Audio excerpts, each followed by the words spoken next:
So what about foods that are labeled sugar-free? Are those better choices? Oh, that's a good question. We see foods that are labeled sugar-free, and the inclination is to think, oh, this is going to be a better choice. And oftentimes foods that are sugar-free, so we're thinking about things here like maybe sugar-free ice cream or sugar-free candies. They typically will have something called sugar alcohols added in place Hmm. of the sugar. And sugar alcohols do still have carbohydrate. That means that will still raise your blood sugar if you're trying to manage blood sugar, blood glucose. Um, but they'll still raise your blood sugar, and they'll still be listed on the label, so you can look for those. What was interesting is we did a comparison of ice cream, and it was regular chocolate ice cream versus Hmm. sugar-free chocolate ice cream, Hmm. and the carbohydrate was actually higher in the sugar-free version.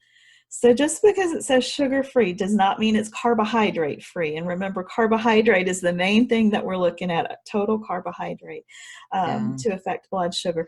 The other thing about sugar-free foods, so like diet sodas, they truly are sugar-free. There's nothing in those. And sugar-free gum has sugar alcohols in it, but we know that for the health of our mouth and teeth, that's going to be okay. But like the sugar-free candies, you don't want to eat a whole bunch of those because that carbohydrate will add up, and the sugar alcohols oftentimes will have kind of a laxative effect on people. It'll upset their Mhm. tummy. So I'll never forget a gentleman I worked with that came in. He had diabetes, and he came in and he had a package of Russell Stover's sugar-free turtles in his pocket. And so, I'm like, what's going on? What are you trying? And anyway, he thought because they were sugar free that he could eat however many he wanted. And he's, Ooh. they keep me regular. So the laxative effect he was taking advantage of. So, sugar free does not mean carbohydrate free. And you just want to be, careful and look at the label and see what you're getting. Mm. So, yeah, that's a good question. So how important are portion sizes, and what are some practical tips and tools to size up portions and put them into perspective?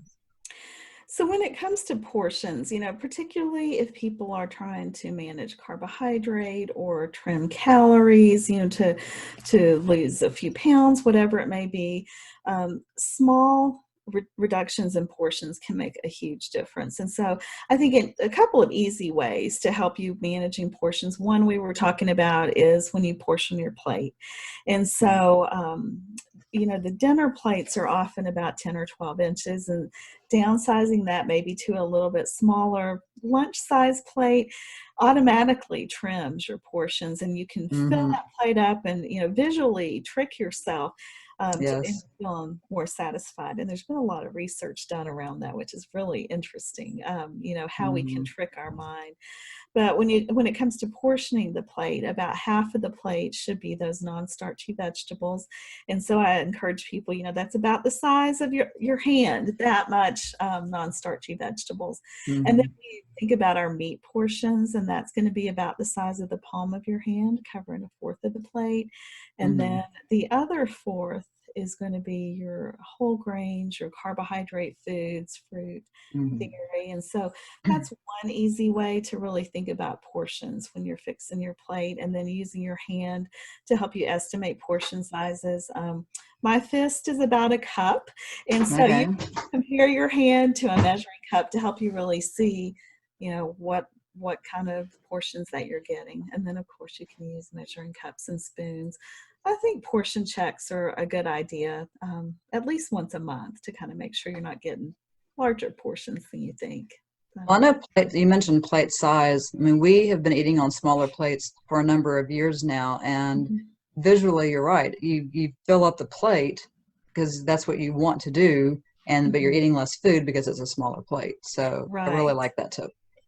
Yeah, and just in our own home, 5 or 6 years ago, one of the stores had the little outdoor picnic plates that you would use, the melamine kind, and they're right about 8 or 9 inches. And so I bought some of those just for the summer.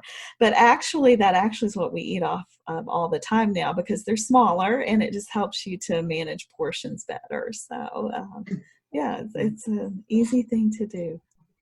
So you have a whole chapter dedicated to planning meals, shopping smart, and cooking smart. Why is it so important to plan meals? And if this is new to someone, what tips do you have to get started? Well, if you think about it, having a plan is going to help you be more successful in what you're doing. And Mhm. I'm a big advocate of planning meals. It doesn't have to be complicated, but really just thinking about what foods does our family like, or what do I like, and maybe starting with planning 5 evening meals. And so most people tell me I can do that in about 5 or 10 minutes.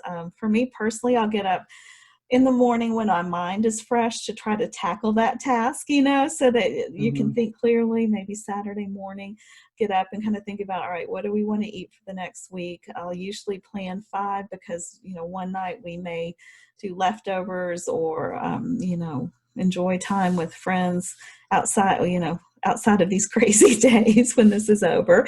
Yes. But that planning meals then will help you to be able to make a list of, okay, what do I need to buy when I go to the store? And then when you go to the Yes. store, having that list is going to help you to get what you need, try to avoid impulse buys as much as possible. Yes. And what research shows is for every minute that we're in the store, we spend $2. So it's going to help save you money as well. Okay. So, um, And don't go to the store hungry. and don't go to the store hungry. Yeah, what happens then? That's how impulse buys happen. That is exactly right. But, with that said, I would say keep your eyes open when you go into the store for things that may be on sale. Maybe they're not on your list, but it may be a good opportunity to stock up your freezer. During the winter months, you'll often find nuts on sale, and so I'll bring those home, put them in a zip top bag, and freeze them, and then you can take those out and use them at other Right. times during the year. Um, a couple of months ago, one of our local big stores, they usually will put their meat on sale on Sunday. And so I went in on a Sunday afternoon just to see, what kind of deals do they have. And they had lamb chops. They were very lean lamb chops on sale. And I got $85 worth of meat for $15 and then froze it. So that's like my big bargain story. I mean, it's Nice. just a total luxurious treat once in a while, but they were little small perfect portions and like, hey, Hmm. take advantage of this sale. So Nice. yeah, yeah. But that planning, then it lets you make a list and then you can, shop from that list and it helps you to Hmm. have what you need at home to be able to cook and prepare meals. And again, it doesn't have to be complicated. I was talking about assembly meals earlier where it's just, maybe some prepackaged salad greens. Some people like to buy a rotisserie chicken. Hmm. You can buy shelf stable quinoa and different whole grains that are already pre-cooked. So it doesn't have to be complicated. Yeah. Right. So quinoa is another thing I like to eat. Yes. I love quinoa. It's a great alternative to rice. Yes. And if people are looking for a whole grain alternative, it comes in different colors and varieties. But it cooks quickly, but you can buy it pre-cooked and in a microwavable pouch. And that may be something that people prefer to keep in the pantry just for those days where it's busy and, looking for something easy and quick. Yeah.